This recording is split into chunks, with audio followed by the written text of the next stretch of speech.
Alors, on m'a demandé du coup, voilà, au nom de l'Église de Marseille, mais du coup, qu'est-ce qu'on attend du renouveau charismatique? D'abord, le pape, il a tout dit, hein, dans ce merveilleux texte du 1er juin 2014, un très très beau texte que je vous invite, voilà, à aller lire, hein, vraiment.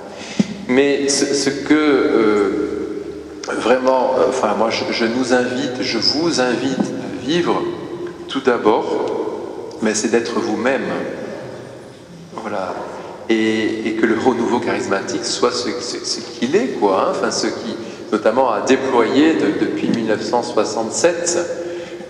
Alors moi je dirais tout d'abord la louange, l'adoration, voilà, le primat du Seigneur dans nos vies, dans nos communautés, voyez, le témoignage que nous donnons de personnes, de communautés qui prient, qui louent le Seigneur. Il est vivant, le Seigneur devant lequel je me tiens. Voyez, voilà, vous dites par votre prière, par votre louange que Jésus est vivant. Voilà, vous le donnez à contempler.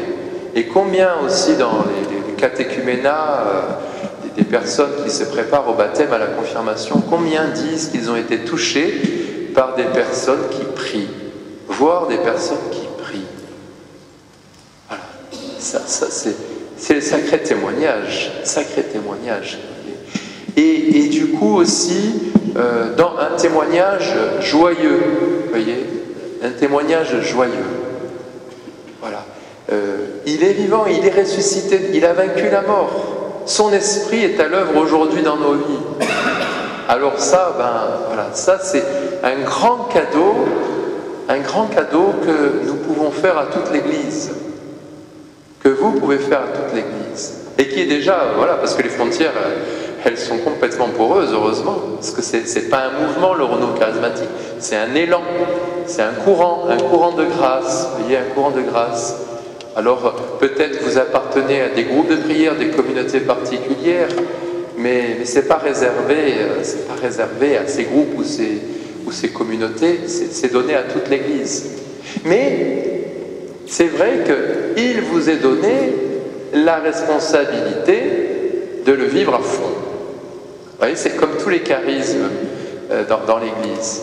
C'est comme toutes aussi les ordres religieux, vous voyez, les franciscains, les jésuites, les dominicains, ils vivent certains aspects du mystère du Christ, mais ce n'est pas leur propriété.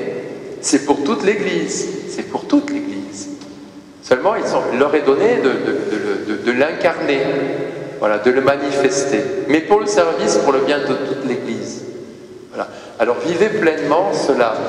Hein, la louange, l'adoration. Après, je dirais la simplicité. La simplicité. Et quelque part, voilà, la pauvreté. Voilà, la simplicité et la pauvreté. Soyons, voilà, comme des enfants. Comme des enfants. Vous voyez, cette grâce de simplicité. Pauvreté aussi, ça veut dire aussi... voyez, enfin, vous n'êtes pas des spécialistes de l'Esprit Saint, quoi. Vous n'avez pas le monopole de l'Esprit Saint. Vous n'avez pas le monopole de la louange et de la vie en Dieu, voyez. Et ça, le pape le dit fort bien dans son texte, quoi.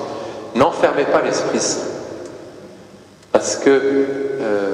alors c'est là que l'Église catholique tient quand même une objectivité du don de l'Esprit Saint aussi dans le baptême, parce qu'à un moment, qui dit, c'est vrai qu'il y a des critères de vie sur des manières de vivre où tu te dis, l'Esprit Saint, il est bien enfoui, quoi. À un moment, qui va dire, celui-là il a l'Esprit Saint, l'autre il n'a pas l'Esprit Saint? Vous voyez, c'est un moment, vous voyez, alors, on ne le sait pas finalement. En tout cas, on ne le sait pas pour soi-même. On ne le sait pas pour soi-même qu'on a l'Esprit Saint. Et c'est bien ainsi. Vous voyez, d'autres nous le confirment, d'autres nous confirment. Vous voyez, pauvreté, je vois au sens où nous sommes dépendants les uns les autres. On n'est pas des chrétiens tout seuls. Et ça, c'est très important aussi de pouvoir... et quelque part, ça revient à être des fils et des filles de l'Église. Les charismes, la vie dans l'Esprit Saint, elle est régulée dans une vie ecclésiale. Je ne peux pas me dire à moi-même, je suis possesseur de l'Esprit Saint. Je suis possesseur de tel charisme. C'est pas vrai ça. On ne peut pas le dire pour soi-même. On peut le faire, on peut parler, on peut dire des choses, mais du coup il faut que d'autres le reconnaissent. Vous voyez, d'autres le reconnaissent. Et dans l'Église catholique, il y a aussi le ministère hiérarchique, le pape, les évêques, les prêtres, qui ont aussi charge à un moment de confirmer telle chose, tel charisme, telle intuition spirituelle. Vous voyez, il s'agit de la vérifier, Et on ne peut pas faire l'expérience de l'Esprit Saint seul. On l'a fait au cœur de l'Église, dans l'Église, avec d'autres. Voilà. L'unité aussi. Voilà. Soyons un. Voilà. L'unité, ne nous divisons pas. L'unité, ça c'est relié à l'Église. Ce que nous exerçons, c'est un service et non pas un pouvoir. Un pouvoir. Voilà. Ne verrouillons pas l'Esprit Saint. Vous savez que moi, du coup, maintenant, de par mon ministère de vicaire général, j'approche l'évêque et je vois comment il travaille. Mais c'est le premier obéissant, l'évêque. Il ne fait pas ce qu'il veut.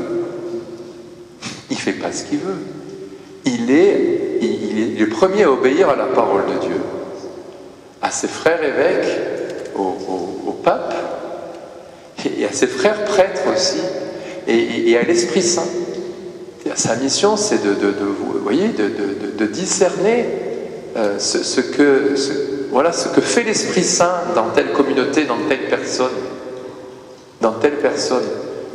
Il a cette mission-là. Et parfois, il y a des choses, c'est pas spontanément ses goûts. D'ailleurs, c'est intéressant, le pape François, il le dit, quand il a connu le renouveau charismatique en Argentine, c'était pas son truc, quoi. C'était pas son truc.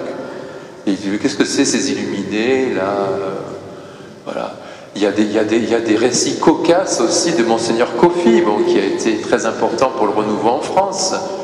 Il va préparer un temps de prière, une soirée de prière avec, je crois que ça devait être des béatitudes. Donc il arrive, lui c'était un évêque, un théologien, il arrive avec son papier, son stylo, quoi. puis du coup la préparation, ça va être commencé, on va préparer la prière, donc on va prier, quoi. Alors ils ont commencé à prier, mais c'était, voilà, ça dépassait son univers d'origine, quoi. Vous voyez, en tout cas l'expression du renouveau charismatique, c'était clairement pas ce qui l'avait construit et nourri.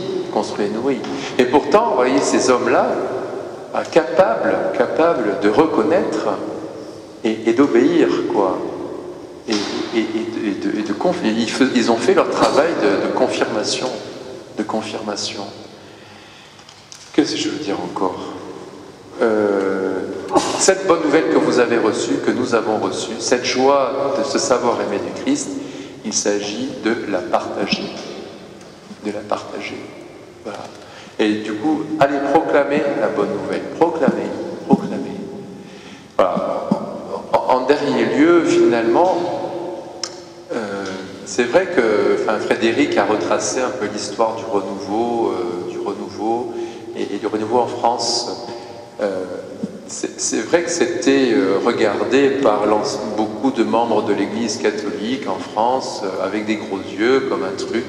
Qu'est-ce que c'est ce machin qui vient des pentecôtistes? Qu'est-ce que c'est ces illuminés? Voilà. Du coup, il y a eu tout un travail. Et puis, c'est vrai qu'il y avait aussi des expressions qui demandaient à être canalisées, qui demandaient à être confirmées par l'Église. Donc, il y a eu tout un travail d'acclimatation aussi de cette grâce du renouveau à l'Église catholique et d'inscription du renouveau dans l'Église catholique. Et c'est vrai, Frédéric le disait, il y a beaucoup de chants, Ils sont dans le répertoire commun de toutes les paroisses. Voilà. Moi, je crois que le risque aujourd'hui pour le renouveau charismatique, c'est qu'il soit trop sage, quoi. Vous voyez? C'est-à-dire que c'est d'être trop sage et de prendre plus le risque, quoi. Et finalement d'être normalisé, voilà. Et non, un courant, une source, ça doit continuer à jaillir. Vous voyez? Alors, et du coup, il faut prendre le risque de se planter aussi, hein. Parce que sinon, jamais on fait rien, quoi. Vous savez, c'est comme des parents avec leurs enfants ou avec des jeunes. Voilà. À 20 ans, on est un peu fou, quoi, mais il faut y aller. Si tu n'es pas un peu fou à 20 ans, du coup, qu'est-ce qui va rester quand tu en auras 50, quoi? Vous voyez, je crois que... Alors, en même temps, voilà, dans l'Église, vous voyez, c'est vrai qu'il y a une tension, hein, mais pour reprendre finalement, on voit bien dans l'histoire, finalement, ce qui est un peu normatif, ça serait l'expérience de saint François d'Assise. C'est très impressionnant, ça.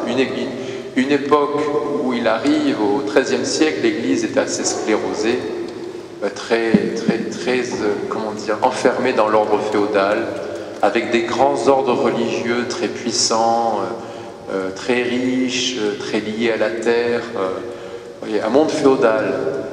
Et en même temps, du coup, François, comme beaucoup de ses contemporains, il a cette aspiration, voilà, il a rencontré le Christ, une aspiration à la fraternité, une aspiration à la joie, une aspiration à un renouveau de l'Église. Mais ce qui va être vraiment la grâce de François, c'est de vouloir rester dans l'Église et de remettre au Seigneur Pape, comme il dit, eh bien, sa règle. Et de remettre sa règle.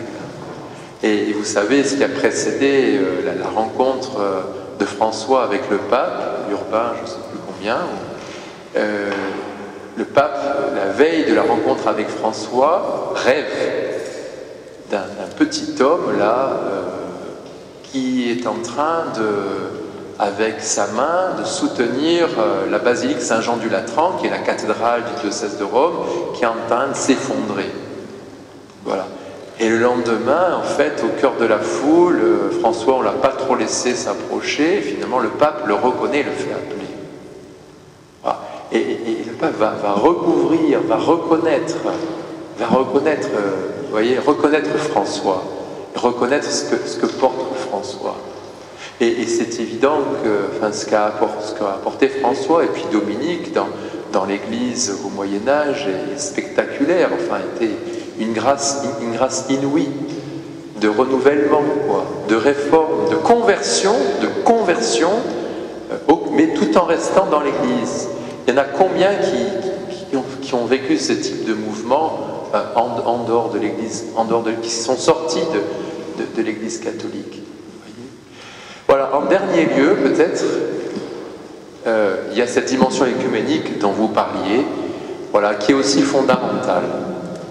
Voyez, je crois que cette grâce du renouveau, voyez, ces professeurs américains, ils sont allés chez les pentecôtistes pour la recevoir.